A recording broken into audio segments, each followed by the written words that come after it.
Before we begin this video, I have a bit of a disclaimer I forgot before I started filming. We are making this little trick-or-treat bag today. These are in the hoop quilting squares. I'll put a link down below of the YouTube video where I made these. These are made on an embroidery machine. So basically what this tutorial is to give you an idea of what you can do with these squares other than make a quilt with them. So that's where this idea came from for the trick-or-treat bag. And without further ado, we will make our trick-or-treat bag. Hello again, YouTube. Today we're going to be making a trick-or-treat bag with our in the hoop quilting squares. I've made these are the 5x5 Candy Corn Quilting Squares. And so we've got 4 of them. And then I've got a little piece for the topper, which is 4 inches tall. So our bag will roughly be 10 by 14 when we're done. We are going to start by sewing our Candy Corn Quilting Squares together. One thing that makes the quilting squares nice too is you have this outline around it. So basically what we're going to do is we're going to take them and flip them over, and you're just going to line up your 2 seams, and basically we're just going to sew along those seams. So I'm going to pin them together, and we are going to go over to the sewing machine. We are sitting over the sewing machine now. Notice I have pinned these vertically. It'll be easier and you won't have to take them out as you go. And see, I've got them all lined up. And basically all we're going to do is we're going to put it in the sewing machine and sew pretty much straight down this line. Alright, so these are our squares. They have been sewn together, and I ironed out the seam in the back flat. And there they are. I'm going to repeat the process with our other 2 squares. Alright, so we've got our second set of squares done. What we're going to do now is flip them over, and you're going to do the same thing where you're going to take your seam, your yellow seam, and you're going to line them up. And then you're going to pin vertically. Actually, it's be horizontally this time. You're going to pin them, and then we're going to go sew right along the seam. Alright, so we're back over at the sewing machine. We are going to, I've got everything pinned, and we are going to sew right along this stitch again.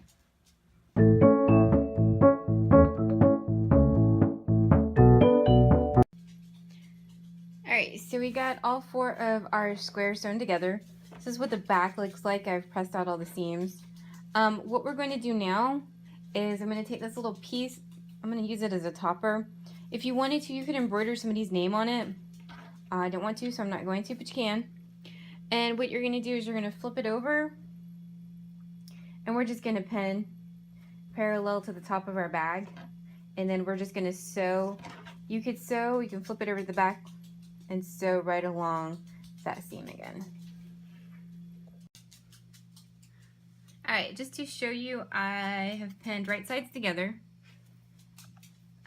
This is obviously the front of my thing. That's the front of my fabric. And I've pinned it parallel to the top. And what I'm going to do is put it in the sewing machine and sew right along that orange or that yellow seam once again.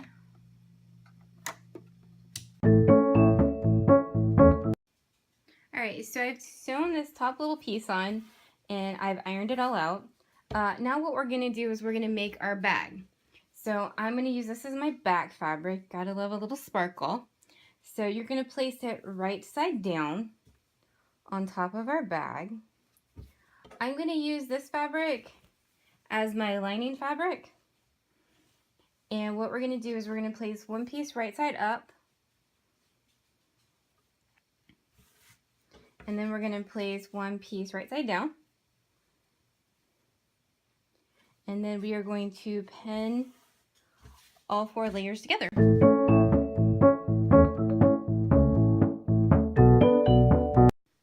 So our bag is all pinned together, and I wanted to point a couple things out.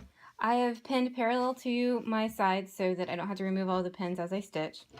Also, I have not pinned the top. You want to leave the top open, so you don't want to sew all 4 sides together. Also, when you come and you stitch right here, leave probably 1/2 inch to 1 inch so we can fold under our sides to make a finished top. Other than that, we're going to go over to the sewing machine and we're going to sew all the way around our bag.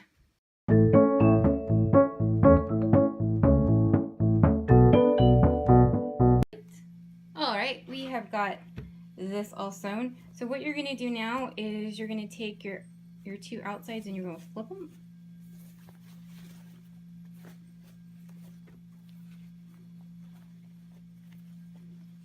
And press out your corners.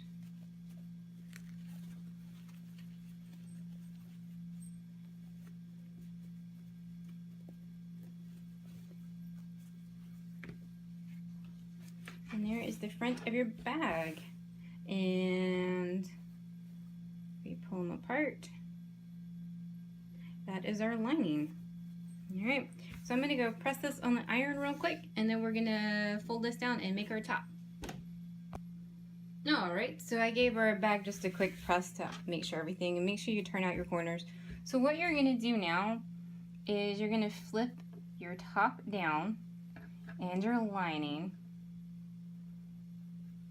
and we're going to pin them together all the way around. Normally, I like to pin them this way just to make sure nothing starts to roll anywhere. So I'm going to pin all the way around and we'll be right back. So I wanted to show you what I did.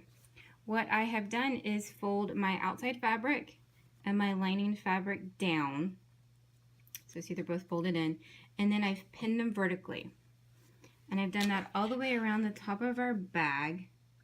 Make sure that they're relatively even-ish.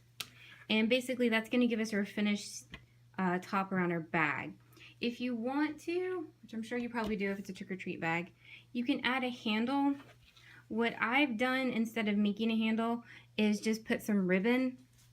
And what you're going to do with your handle, whatever you pick, is basically put it in here, put it in between your two layers. Put it in between your two layers, and then kind of slide it in there. And then what I'm going to do is just pin it into place. And I'll pin it through the ribbon in the bag and pin it far enough down so you don't have to take out that pin. You can see it's in place. And then we'll do the same thing over here. And that will be our handle for our bag. Alright, so I've got everything pinned. That's going to be our handle, and I've got them pinned in here. I'm back over at the sewing machine. I've changed it to be a zigzag stitch. It's about my only decorative stitch on this little machine. And also I've changed to some orange thread just to be a little more colorful. But we're going to put it, I like to start in the back, but we're going to put it in the machine and sew all the way around the top of our bag.